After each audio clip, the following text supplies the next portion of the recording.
Redditors who realized their spouse is a completely different person after marriage. Were there any red flags that you ignored while dating? If so, what were they? There were a million red flags, but I ignored all of them. How they treat literally everyone else will be how they treat you. If they lied to everyone, you can bet they do it to you too. I am an idiot, but now hopefully a wiser idiot. Probably not though. Keep walking into the same brand of rake.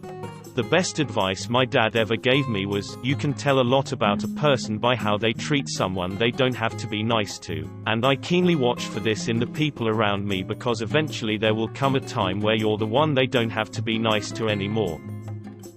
His family had f***ed up boundaries, and he had no opinions of his own when it came to them. What his ex-wife said about him as a parent. He told me that she was lying and that he did all of the work when they were together. She was lazy and wouldn't clean the house, and that she only cared about partying with her friends. Once I had a baby with him, I realized she was completely honest and I was on my own.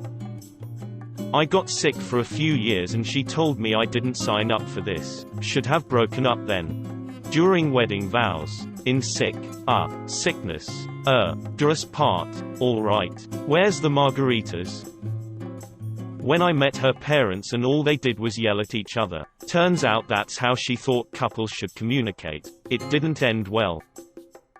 She was a liar for attention. She tried telling me she was a twin. She wasn't. It was just minor things that to me just seemed stupid. She would lie about how she used to train dogs. She used to be a groomer's assistant. She talked about everything she had plans for and seemed relatively put together. Once we got married, her lying didn't stop. Mainly when I asked, "Are you on Tinder?" "I'm so glad we are finally married so I don't have to have sex with you anymore."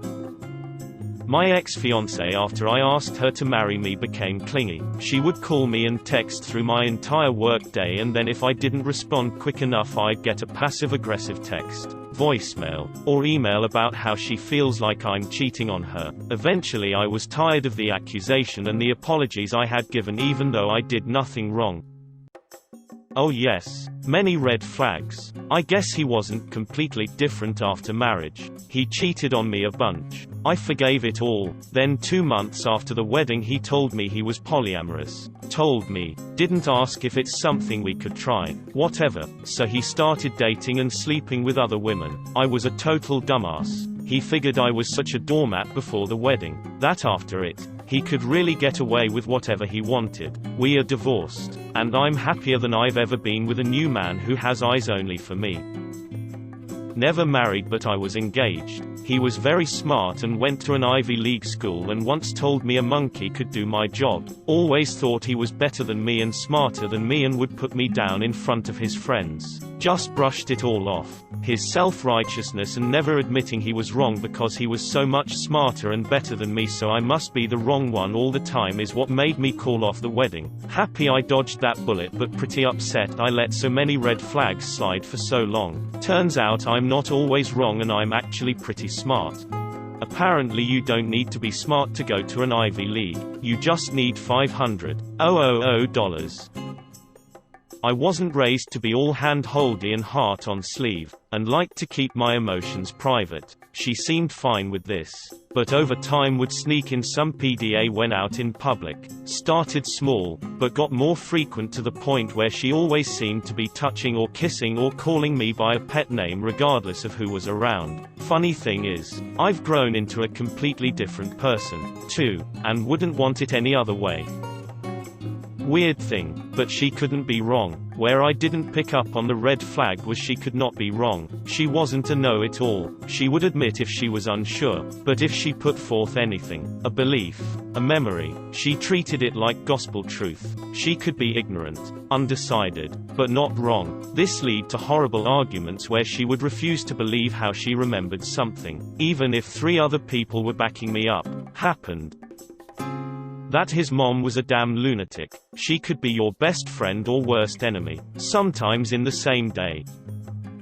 We didn't drink too often when it was just the 2 of us, but when we went out with friends she got way more drunk than everybody else. I just assumed she liked to get loose when we were out partying. Turns out she was an alcoholic.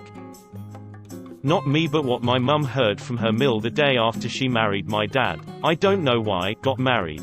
He's not a family man. My mum thought she was just being cynical of her son, but she was 100% correct. During our 15-year marriage he'd go through phases of being an absolute for no reason. I'm talking going from the nicest guy on the planet who couldn't do enough for you to an absolute monster who would use anything good he did as ammunition. I didn't understand it, but it was only a few times a year and people have ups and downs, so no biggie. My mum and sister are the same, so I was used to it and conditioned from childhood to just deal with it. It started happening more regularly towards the end, so much so that I used to joke that he must have taken on PMS because I didn't suffer from it. Fast forward to divorce, and the guy the first saw during those phases is the guy the first now see all of the time. I realized that the nice guy persona was all an act and it was a lot of hard work to keep up. This extreme up-down is now a major red flag for me. I'll take an even level of good-bad over extreme shifts both ways. I was very sick, puking, shaking, sweating, and feeling like I was close to passing out on the bathroom floor. He was playing on his phone the entire time, not scared of puke, just completely uninterested in my well-being. Oh Lord, up his mother's butt 24/7, would neglect doing things at our place to go do her yard work, go grocery shopping with her, run errands with her, hang out at her house as much as humanly possible. In the same vein, his family's feelings and opinions came before mine, no matter what. Was not over his ex and refused to tell his friends and family that she cheated on him multiple times, or that it made him uncomfortable for her to be invited to stuff after they broke up.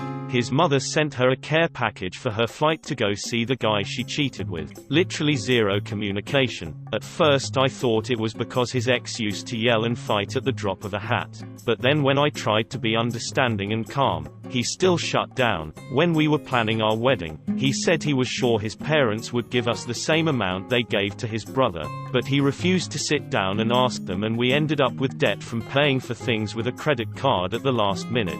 Clingy AF. I'm a pretty independent person, but dude would see RY if I wanted to go out without him, and I mean the few trips a year an hour away to see my best friend. Would get all if I mentioned another guy's name, and would call me if I was more than 5 minutes late coming home. He would always ask which route I took so he could map it and see how long it took. He would randomly show up at my job and get mad when I wanted to work and not have him hang out. We were married for a year before I laid this all out and told him that he had 10 months to show some progress. And he did absolutely nothing except spending 10 months, and then some, messaging my best friend to ask her what was wrong.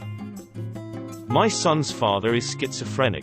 I didn't learn this until we were married, and had a son. He religiously took his vitamins every day and would snap if I offered to pick up vitamins for him while grocery shopping. It was his antipsychotic medication that he kept in pill bottles that I learned about when he beat me up and disappeared for a few weeks. My most recent ex. Red flags included his friends asking if I was an escort, and they all referred to me as a whore. Yeah, he's the whore who hired whores. He started out by explaining he was not Mama's boy. Holy hell. We moved 3 blocks further after 5 years and she lost it on me for stealing her son. He couldn't give me a reason he and his ex split up. Just a million little things.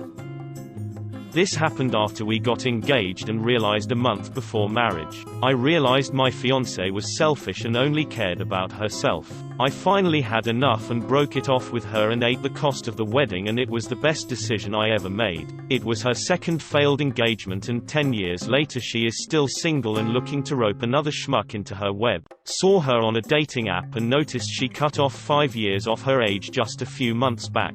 Had a good laugh. The biggest red flag I missed was early on we brought photo albums to a coffee date to share stories about our families, etc. She brought 2 whole albums of photos of just herself in different outfits. I thought it was weird, but thought perhaps she wasn't comfortable sharing photos of her family yet. Turns out she only cares about herself, and that I was right to be concerned and should have gone with my gut instincts early on. She was on the rebound from an engagement with a guy by the same name and had only been in town for a couple hours before we met. She always wanted me around, which I found flattering, and believed it was because she really cared and liked the things I did. As it turned out, She was pathologically unable to spend time alone, and just adapted her personality to whoever she was around. I needed to work, and was gone 8 to 12 hours per day, so I moved us back near her family and friends where she grew up so she wouldn't be lonely. She became a different person because of that and we divorced. Same thing happened to the next guy, and the one after. I presume. I lost track. While we were dating, I was talking about how I liked the Beatles and he for whatever reason thought that was stupid, so he threw my laptop across the room. He ended up being abusive while we were married. Marriage lasted about 8 months. Gotta ask, what possessed you to marry him after he wrecked your laptop over the Beatles?